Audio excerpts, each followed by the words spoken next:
Hi guys, my name is Ben Guilford. I'm the owner of the Firebrick Company, and in this video we're going to take you through how to install the optional cladding systems that we have to offer that accompany our oven stands.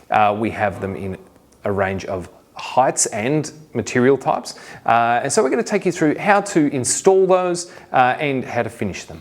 So the idea behind this system is we want to give you an option to clad your steel frame for your P85 oven kit with minimum fuss possible. And we thought the best way to do that is if we can come up with a CNC cut and folded system that just rivets together and then rivets onto your stand. Hey, we're onto something that is repeatable, that anyone's going to be able to do anywhere and end up with the same result every single time. So guys, we have these sets of folded sheet metal components for sale as an optional accessory for your P85 oven kit. We have them in zinc finish, which is usually we recommend you roll over this with acrylic roll-on render to give it, it'll give the stand really that sort of rendered finish without having to go down the path of doing a full blue board cladding, you know, cement sheet cladding to the stand and then treating all the edges and then doing a render and so on. You can just put the zinc sheet metal on and then apply a roll-on render over the top of that and it'll look excellent. We also have it in Corten steel, and Corten steel is the weathering steel that gets that rusty look to it. So if you're after something really rustic and you want that rusty look, then Corten might be the way to go. We're going to be fitting off one of our zinc coated sets because we want it to get a rendered finish on this stand.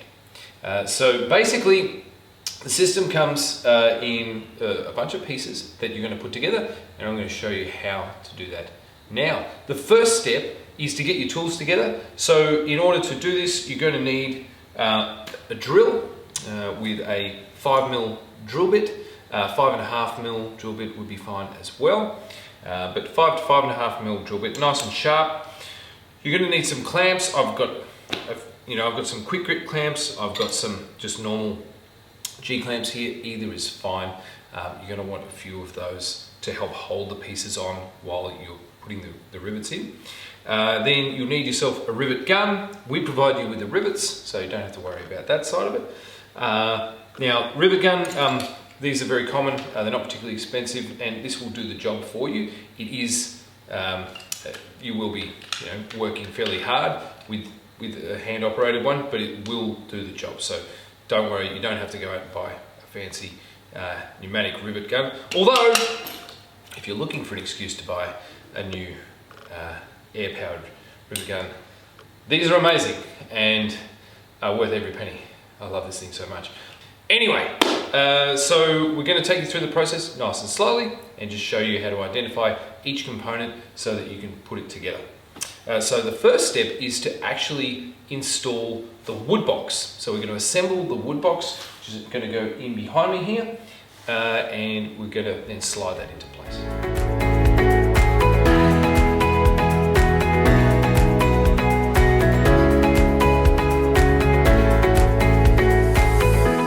So the base of the wood box has 3 folded edges. Okay, so 1, 2, and 3. So those are the sides, and the edge that's folded up is the back. You're going to find another piece which looks very, very similar. However, it only has 2 folded edges. This one here. And you'll see it actually has a little tab that's cut out at the bottom, and that's so that this edge sits just above that folded edge on the sides. Now, so we're going to put that on the inside of the box. And then we just push that up against the back edge. And then we're going to pop in a rivet.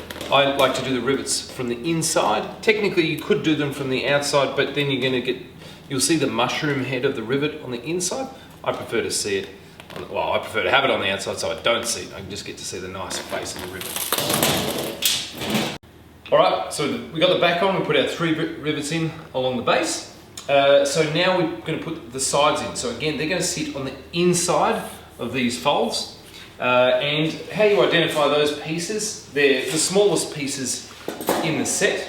And now this is where we have actually found some of it, even the guys that work with us have made this mistake before. There are several holes in this piece here.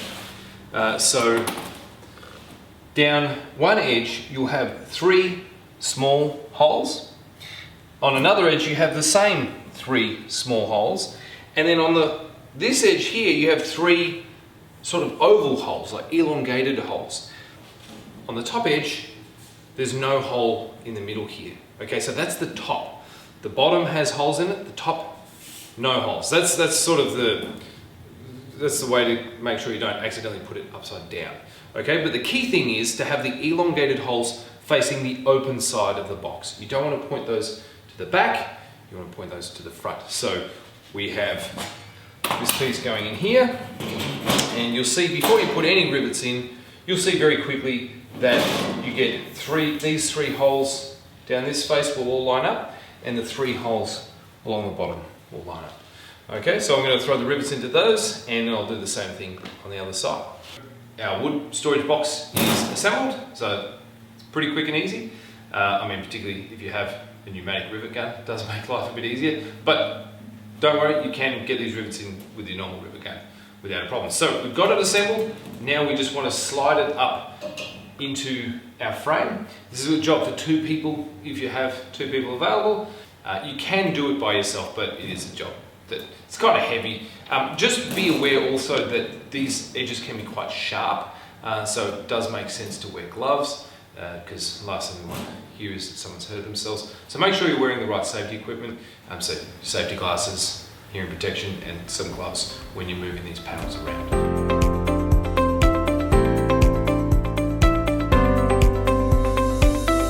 So it's in. I'm not going to worry about getting it perfectly centered at this point, and I'm actually deliberately leaving the front edge just hanging out about 10 mil because when I put the front piece on, I'm going to let the front piece sort of set the center of the box, because the front piece actually wraps around this section. So I'm going to let the front piece do its job, and I'm going to use the front piece to push this in just the right distance.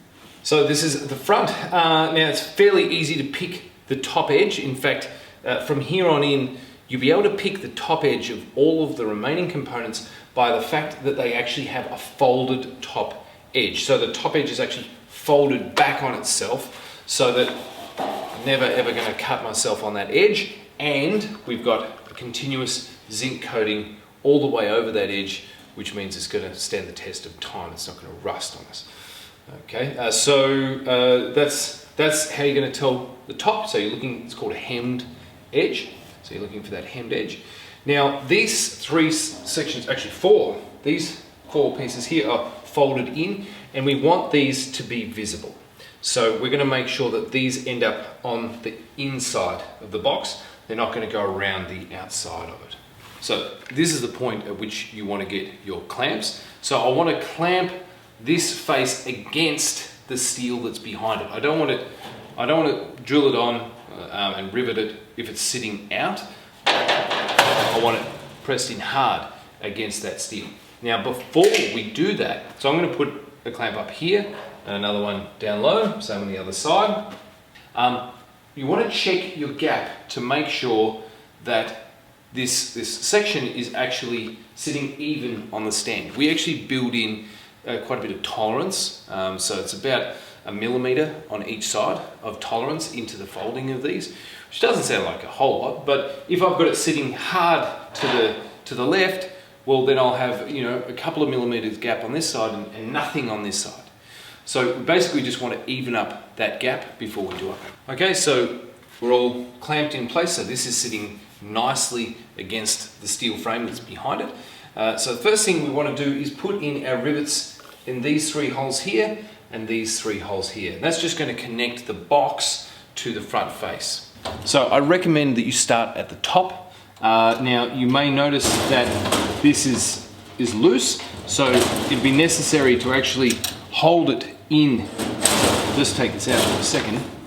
when you're putting this rivet in, you actually want to hold these two pieces together while you're doing out the rivet, just so that it doesn't move out on you when you're fastening the rivet. So those are the easy ones. Now we actually have to attach this whole sort of facing and this box to the steel frame, which means drilling some holes. So you'll have 3 holes along the front, you have another 3 holes on the underside of this piece, and you have a further 3 holes inside the wood storage area towards the back. So you just need to drill those out and pop rivets into those.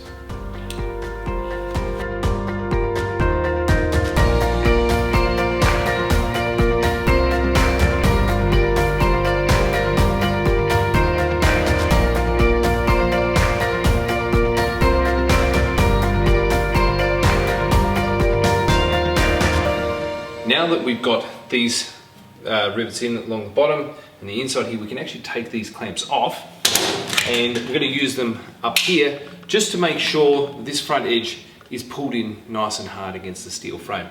We do find that, you know, this is CNC cut and folded, so it's as accurate as it can get, but we do sometimes find that you can get just like a slight curve in some of the components, and that is, it's just the nature of the beast.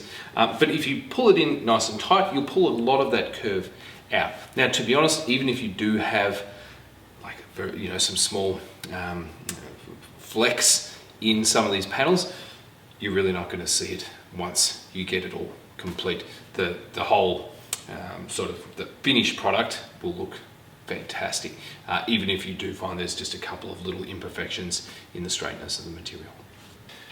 So now we want to put on the side panels, so left and right. They actually go on the inside of this front section, and then we're going to drill through into the frame and pop our rivets into these 3 holes. We're also going to have one here and here, and then a further 3 at the back. We're going to hold off on doing the back 3 until we get the back panel on. So what we want to do is we need to hold it in place in order to drill the holes and put the rivets in. You don't want it just to fall down on you. So there's a couple of ways of doing that. At the back, we can use a clamp and just a piece of anything. It could be timber. In this case, I've just grabbed a bit of metal that I've clamped on the underside of this frame here, because you'll notice that's where it terminates, at the bottom of this frame.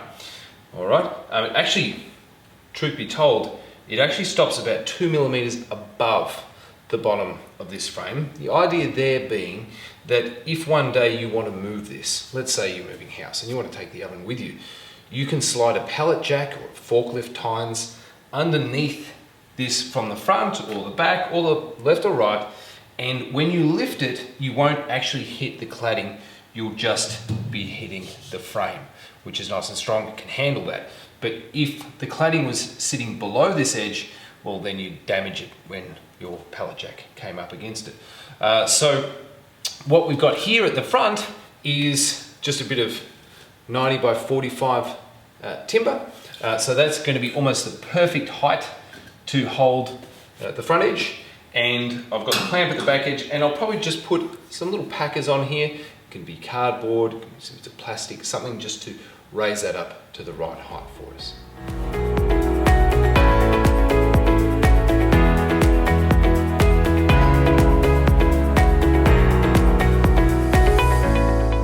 So we've put our rivets in on the front edge. I haven't put any of the other rivets in yet, because before we do that, we want to make sure that this panel is sitting on the right angle.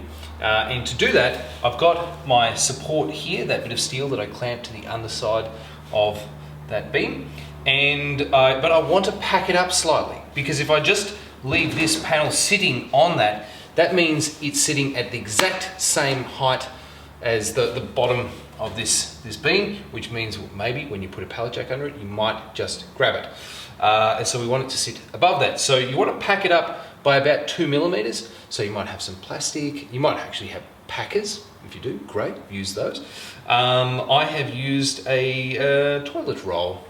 So it's hard cardboard, and it turns out it's almost exactly 2 millimeters if you just squash it. Recycling, look into it, it's good stuff.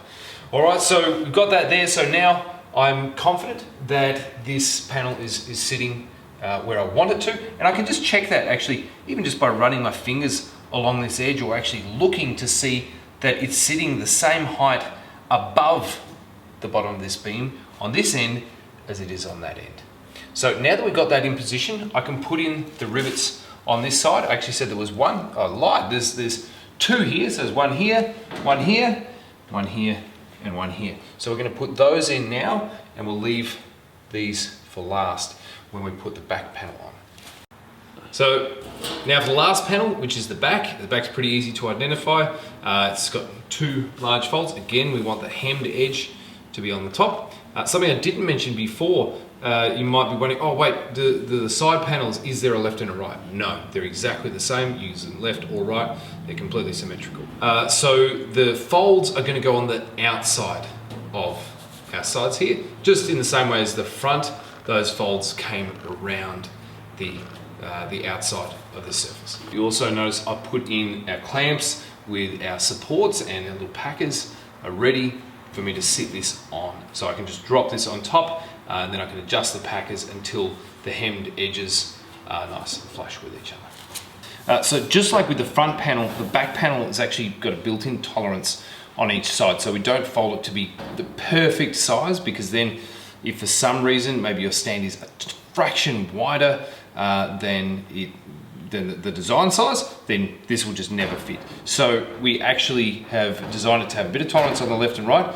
So just get it centered so you have the same gap on the left and right, and then you put a rivet in the back, in the middle, another one in the middle at the bottom, and then we can come around and do our 3 rivets on this side and our 3 on the other side. Now, you may find that when you put a rivet in, you might actually see some flex, like a bow, as I'm seeing in here, between the center point where I do have it riveted and the edge. I've actually just got this slight curve because it's just trying to bend this little return around. So guess what? We can put in more rivets. There's lots more steel behind there. We give you extra rivets in your kit for this very reason. So you could actually just measure down the same distance that we've set ours here, and just put another rivet in here, and that's just going to pull that in and get it nice and straight. Once you have the cladding installed, you're ready now to go over it with something else, because this is not the most attractive finish. Maybe you're into galvanized metal. I prefer something a little different. So you've got a bunch of options open to you. You could paint it with basically just about whatever exterior paint you want, assuming you're building it outdoors, of course. You want something that's going to stand up to the weather. We're going to use a roll-on render, the same material actually that we use to coat the dome of the oven, and that'll give it a nice rustic look. And if you're standing a few meters away, you almost not be aware that it is a sheet metal finish. It'll look like a rendered blue board finish instead. Now that's not all you're limited to, of course. You could do all kinds of other things over the top. You could coat it with stone if you wanted to. You could use a stack stone, for example. Now, if you're going to do that, if you're going to attach, let's say you're going to glue stack stone to the exterior of this facade, I would really recommend you put in some additional rivets through into the steel, just to give it that little bit of extra support, because you could end up hanging a couple of 100 kilos of material off the sides of this, and we want to make sure that it's being supported by more than just the few rivets that we put in there. So if you think about doing that, hey, go for it, but just give it some extra support. But yeah, we're going to be doing the roll-on render.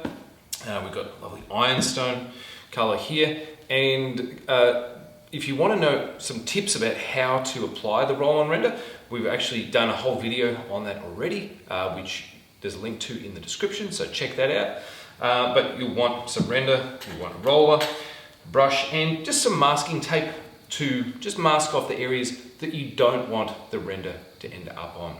But check out that other video for more detail. But yeah, the other thing which is really specific to this setup is that you do need to clean it before you do the roll-on render. So just get some soapy water and a cloth and wash the whole thing down. go back and dry it nice and thoroughly, and then you know that the render is going to stick really well to that surface.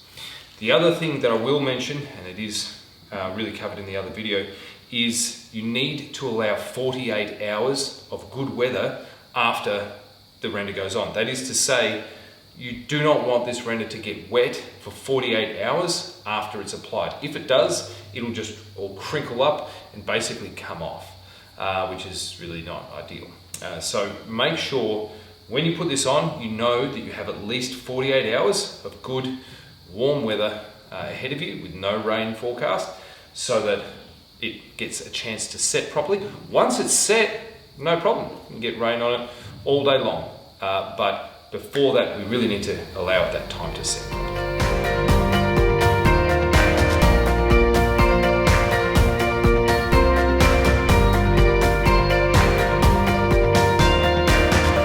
So there you have it. That is our oven stand cladding system. So we've made it as easy as possible to install, and I think it looks really smart. And when you see it next, we'll have it with a coat of roll-on render over it to give it basically the look that it's a rendered finish. Remember, we also have the option of the Corten, and in the future we're also looking at bringing out special powder coat options as well, so keep an eye out for those. But that's our cladding system. Now, one thing I will point out, you're probably wondering, well, wait a second, why is the hemmed edge sitting so much higher than the surround, than the top of the stand? And that's to allow you to put in tiles. So we've allowed for some adhesive and a 10mm thick porcelain tile. So you can tile around that surface that's remaining and give it a nice clean look. All right. Now, the other thing that we want to mention is we actually have another version of this cladding system, but that allows you to do a full surround of stone around your oven. So it's actually almost identical. The only difference is that the hemmed edge is sitting at the same height as our granite landing behind me. Okay, so we actually raise the whole edge all the way around so that you can do effectively like a sunken look. It looks like the oven is actually sunken into the stand, so all the surrounds are at the same height. It's really just an aesthetic thing. I personally quite like this look. I like having the landing hanging out a little bit. I like using polished granite. I think it looks really good. But we're going to have those available for you as well in the same options of Zinc and Corten. So yeah, now guys, check out the website as well. We've got some written instructions just to help you install this cladding. So don't worry, you don't have to rely on this video only. We do recommend you read those instructions as well, because if we do make any little changes to the design, we'll capture those in those written instructions and you'll be able to see them there. So I hope this video has been helpful, and I hope you consider using our cladding system to finish your oven stand, because it does look pretty good. So you've finished the project of building your wood-fired oven kit. And that's a little bit sad, because building a wood-fired oven is a huge amount of fun. However, there's good news. You have a new project, and that is learning how to use your wood-fired oven. So you're going to need to learn, well, how do I fire it up? How do I cook in it? What am I going to cook in it? There's so much to learn. And so what we've done is we put a whole heap of resources up on our website. So jump on our website and have a look under using your oven. We've put up heaps of resources from firing methods, how to use your oven door, all kinds of different things that you can do to get the most out of your oven. And keep an eye on the website, and hey, follow us on Facebook and Instagram, because we'll be putting up lots more videos and resources over the years to help our customers get the most they possibly can out of their oven. So guys, we again thank you for watching, and we really hope that your oven brings you and your family a whole lot of joy over the years to come.